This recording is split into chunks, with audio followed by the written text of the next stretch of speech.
Welcome to Super Happy Dragon Lucky. The show will begin momentarily.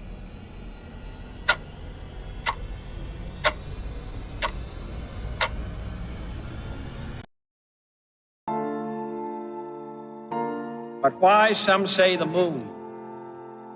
Why choose this as our goal? And they may well ask, why climb the highest mountain? Why, 35 years ago, fly the Atlantic? We choose to go to the moon. We choose to go to the moon in this decade and do the other thing. Not because they are easy, but because they are hard. Because that goal will serve to organize and measure the best of our energies and skills. Because that challenge is one that we're willing to accept, one we are unwilling to postpone, and one we intend to win. We choose to go to the moon. All right, everyone, welcome to Super Happy Dragon Lucky. This is episode 70C, 0x7c. It's the 125th episode. Nothing that you will hear is financial advice. Some of it may be technical advice. This week on Number Go Up, yet again, it is fear. COVID restrictions, crypto markets, stock markets, fear rules everything, apparently. So, don't fall into that. We'll go straight to Dragonchain updates. First off, we have Dr. Al and others from the Quantum Security Alliance released a new document titled Blended Critical Infrastructure Protection. The document brings together two recent NIST frameworks into one document to address the security of the nation's infrastructure. Go check it out. They're doing a lot of stuff, and we're actively working with them and on a bunch of different opportunities to bring stuff to the world that will be very powerful, good security. Next update on DragonScale. In case you missed it, last week there was an announcement that we've licensed and we partnered with a group in Europe, in the Netherlands and in Switzerland to bring DragonScale and Dragonchain Europe to life. There will be a new website coming. Initiatives will be announced related to India and Europe. There's a lot of stuff going on there, and there might even be some questions in the AMA about that, I thought. But either way, good stuff. Just be patient and watch for what's coming there. Next update, the Bitcoin node, which services the Bitcoin L5 node, has been restored. The outside service, I mentioned last week, had been a little flaky, and we're looking into whether we need to switch services or not. But one way or another, it's running, and we hope it keeps going. And anyway, next update. I guess we wanted to say that we're working on several things, hoping to be able to share with everybody soon. It's the end of the year, so stuff around the holidays, everything slows down or everything changes with the schedule. So we'll see how it pans out at the beginning of the year, hoping that a lot of stuff turns on in January or February, or at least in the first quarter. So, be patient, but, keep watching for that. Now we can go to Den.Social. So first update is that site-wide governance for all of Den is coming. We've made a few good strides. First of all, the vote was passed. And if you go to Den and look at that post in Den governance, you can see the details of how it will work, how the votes will be measured, how the behavior will be mapped into that vote. Really good stuff. I think it's going to be really powerful because it'll be a great expansion of what we already have, which will get a lot more people engaged and involved. So it'll be good stuff, and it'll be helpful because then we'll be able to use that system to get better feedback, and to also even prioritize, not just decide. So it'll be a good thing. It will be the same interface, although, you know, we're going to keep progressing with it. The same interface as the current layer governance. So if you get on and you are working in that in the with different governance issues for a layer, it'll be mostly the same interface and you know, the same way of creating votes and also voting, of course. So that we've actually made some really good progress on the back end. We just went over some of the implementation yesterday on it.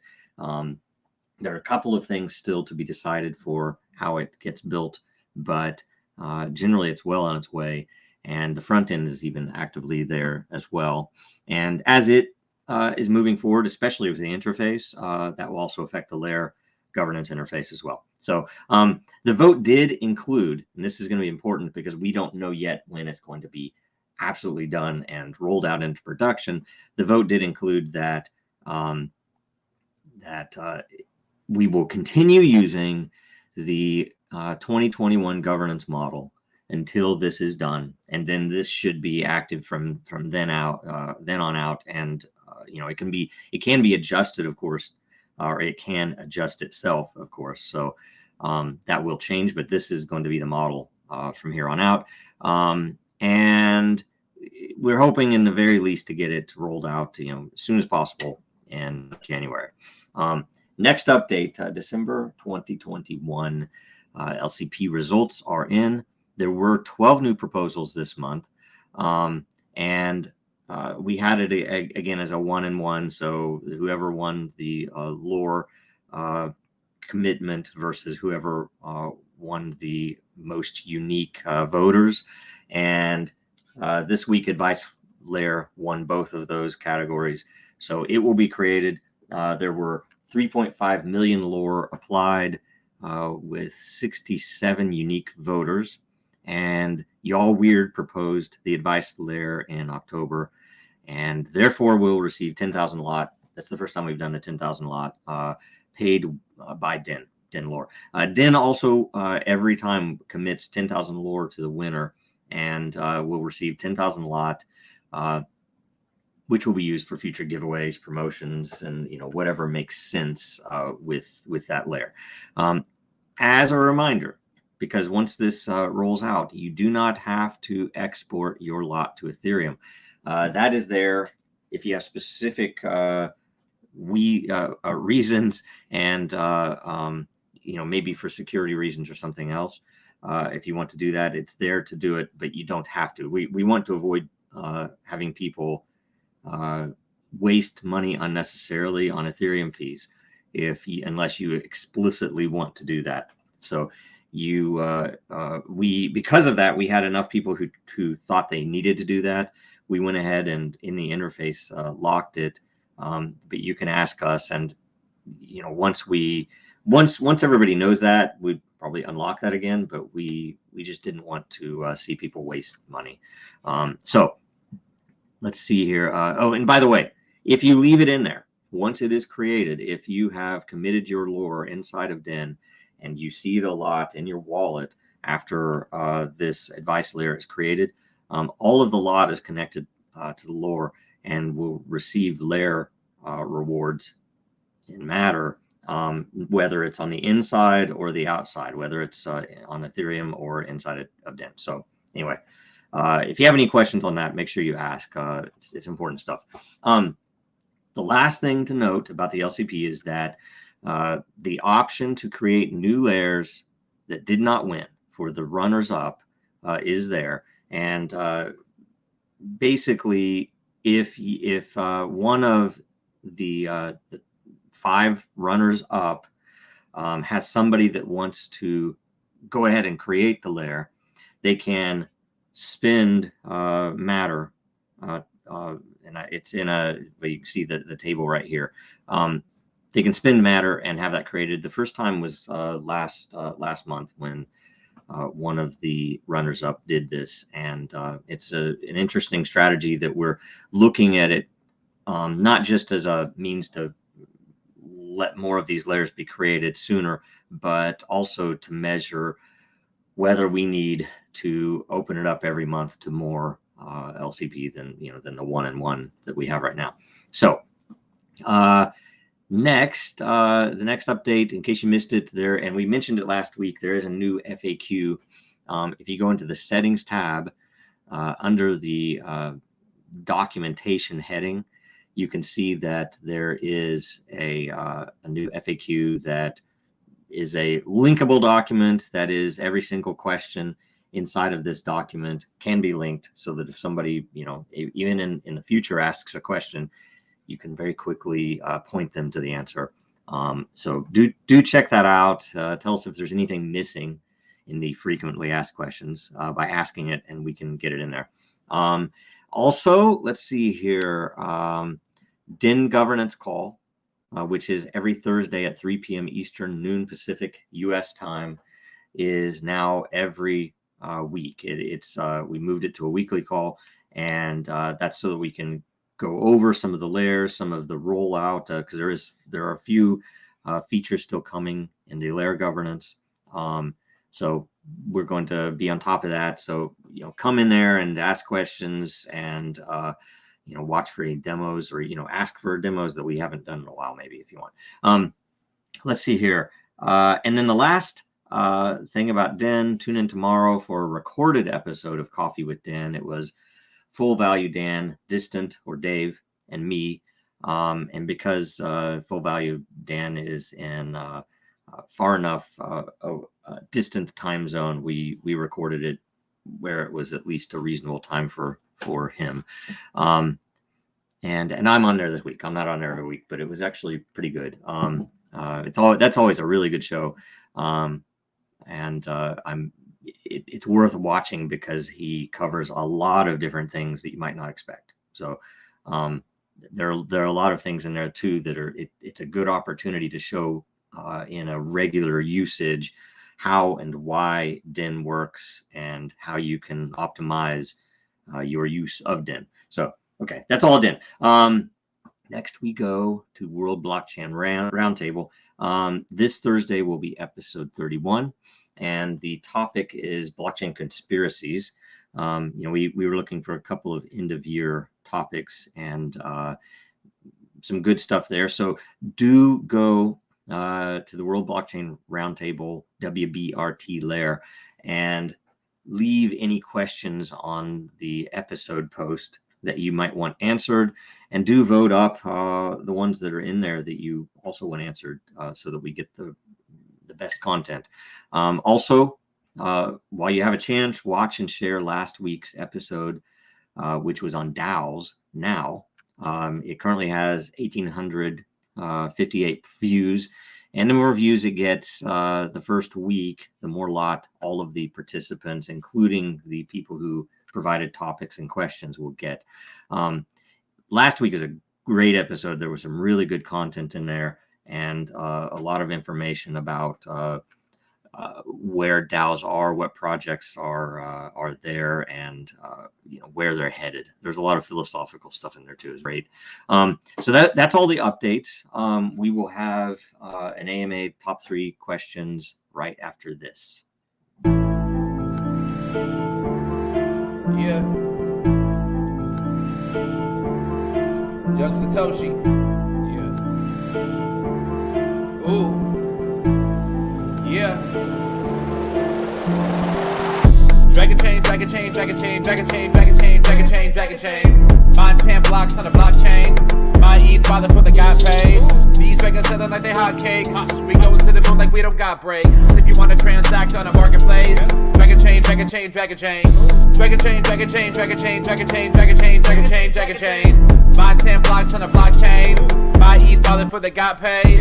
These dragons selling like they hotcakes. We going to the moon like we don't got breaks. If you want to transact on a marketplace, Dragonchain, Dragonchain, Dragonchain. My ETH costs more than your rent. I saw my life savings get a 10. Dragons get the hottest coming next. Me and Joe Rose making bets. All this shit seem new to me. Mix a blockchain with security. Keeping data safe is the fluency. How could you not fuck with the company? All right, we're back. So you refresh, see what the latest ordering is, and here. So, okay, so first, Oxons. No rumors, no names. Has any company applied for Interchain with chains other than BTC or ETH or ETH or ETH? Will we see new L5 in 2022? This is a great question. Yes, we have at least 3 projects that have expressed a desire to interact with. I take that 4 projects to interact with, not necessarily just for security reasons, but to interact with tokens or smart contracts on multiple chains. Yes. And it's not just one chain. There are at least 3 chains and maybe 4, but definitely at least 3 chains. And so hopefully, I can't promise for certain if that will convert into new L5s. I do have something that would be interesting to tell you guys. I do have an interest in refactoring one of the ways that we interact with the level 5 foreign networks, which is to consolidate, because there are a couple of ways that we can probably expand our interchain offering if we refactor a couple of things that, based upon, what's possible now out there. So I'm hoping that happens anyway, because I've been basically dreaming that up for the past year and a half, and I think it will. And we actually definitely have a few customers that are really legitimately, for business reasons, looking to interchain with some of these other projects. And we've always said that's what it takes, right? Okay, next, Foost. Question: are there any company-specific projects DC is building out? If so, what are some of the features that are asked to be built? Looking more at the technical features. No need to share the company name. Thanks. Yes. There are multiple projects that are being built out either as startups or as systems for larger organizations. And let me think here. Probably the most. There are 2 that are common. The simplest one that is almost always a part of the conversation is something related to transparency. Like, say, if it's the supply chain stuff, where what we're calling line of sight, where you could see all the way deep into the supply chain to see where your thing is, where your shipment is, or the status of something. And that's a big one, and it's a very simple one. And even back at the beginning of Disney, that's usually how I got my foot in the door. If we were talking to other groups, that was the thing that they could understand, that felt safe, felt natural, and was obvious, right? The second is behavior, and I've been surprised at the number of times that I've brought up behavior on a sales call, that it really piques interest, that they are understanding, all of these groups, all of these prospects, how it could be used. And that's the beginning of it. We do have at least 2 or 3 projects that behavior is considered to be core, and it's extremely powerful when you can bring that to bear in what would otherwise be a technical conversation. That that there are only so many things you can do with software, but when you plug in scarcity and you plug in incentives, then all of a sudden you're able to affect human behavior and improve a process, or include. And when there's transparency, it's all a good thing. It's that I know that I'm being rewarded if I take these steps, and it's totally my choice whether or not to take those steps. And the company can use that to decide, oh, maybe those steps are a little bit too much to ask. What can we do to refine the process to still get what we want in measuring this flow or improving this flow? So some really neat things there. Those are probably the 2 biggest. And active conversations, real world stuff.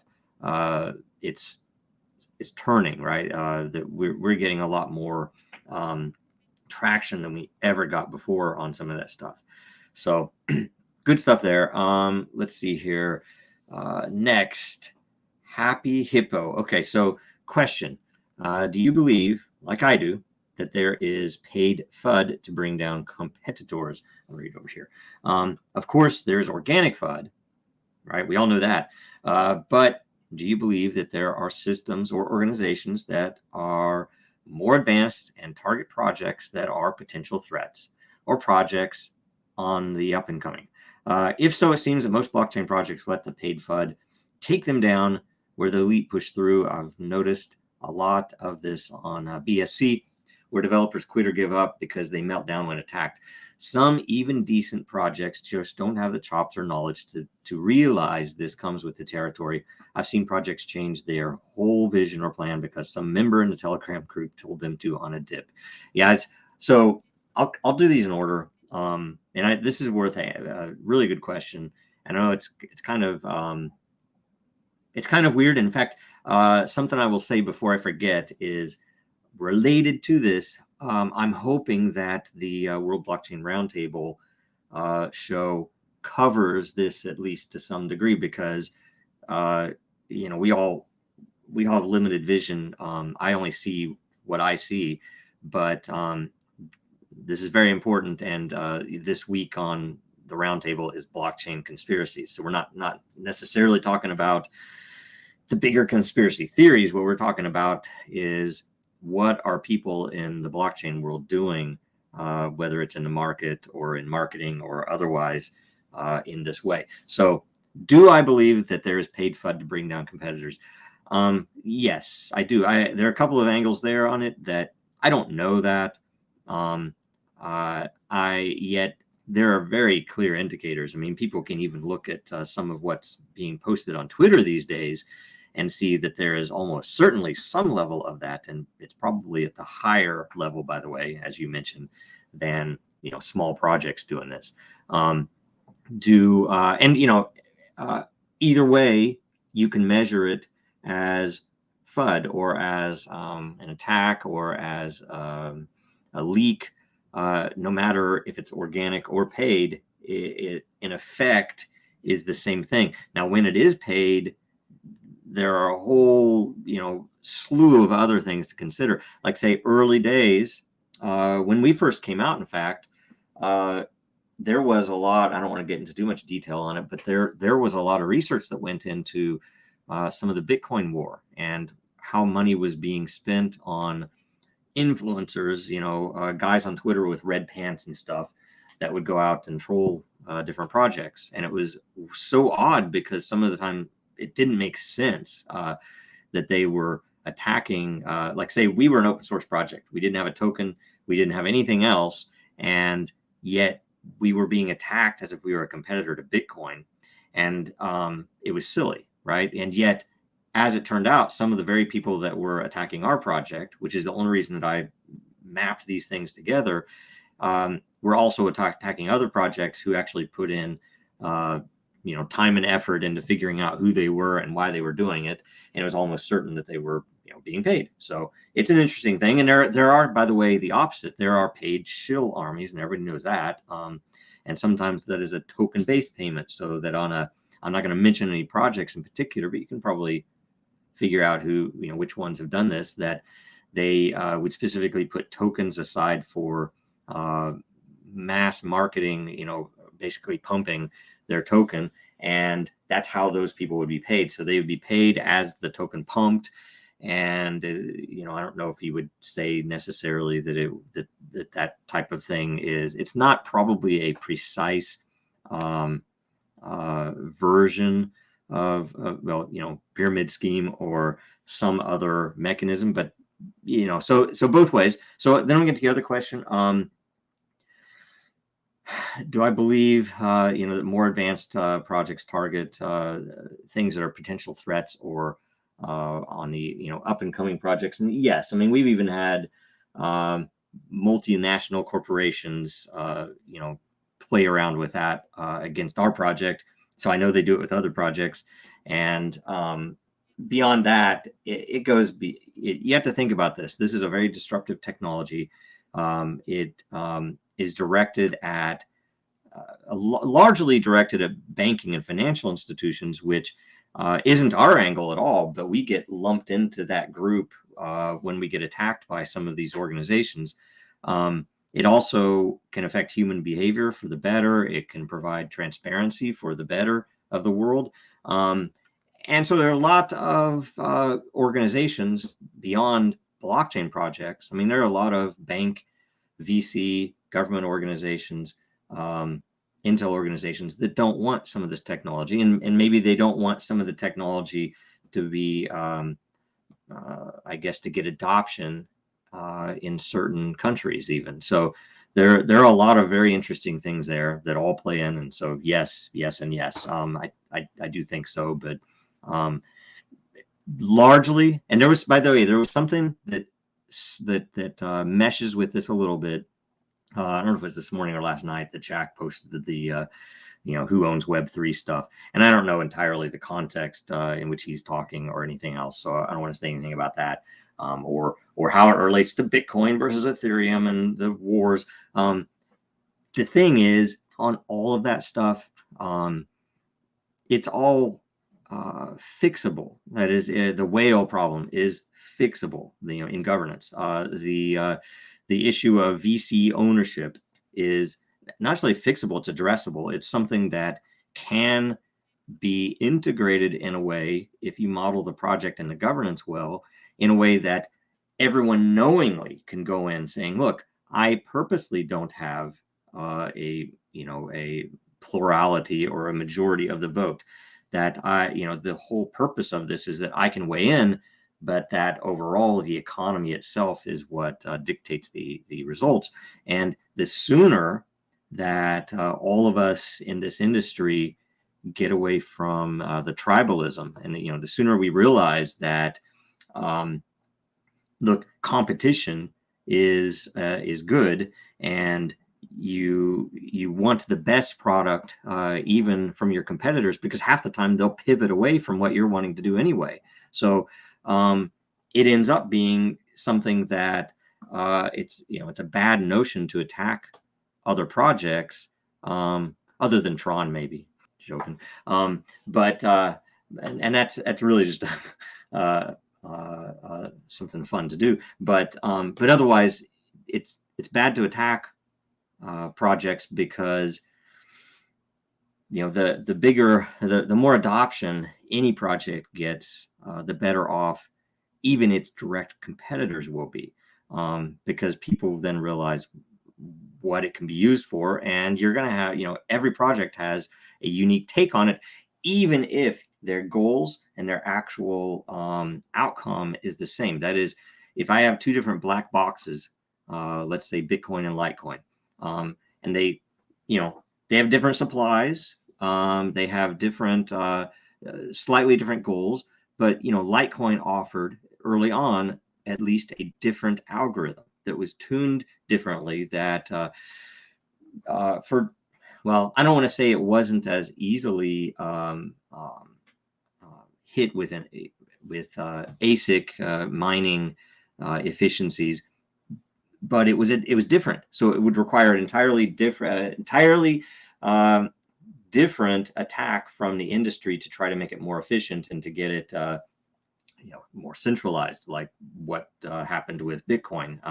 And so one way or another, that variety is always great. And that's also our theory, Dragonchain's theory on the level 5 integrations, that the more variety we get in algorithms and network, et cetera, the more valuable our network is, because we have, for one, flexibility, but the most important thing is we have variety in algorithms.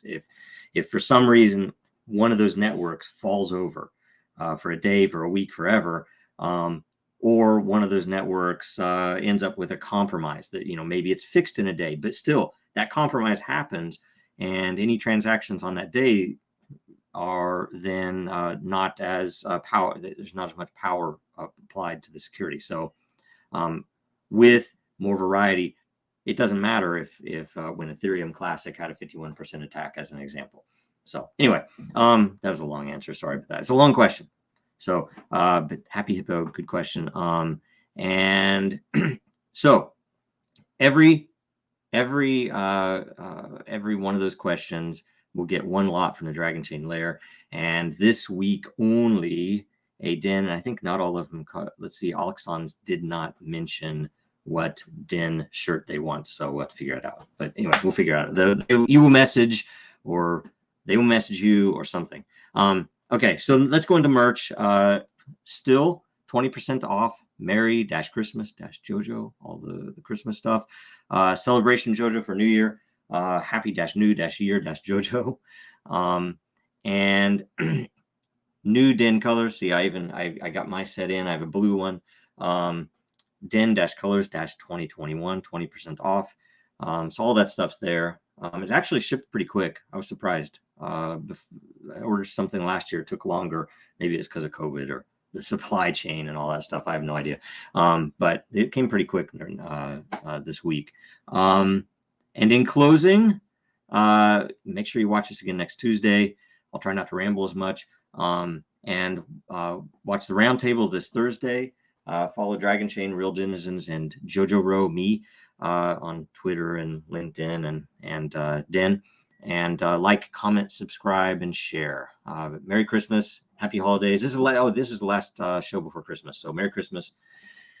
Thanks for joining. See you next week.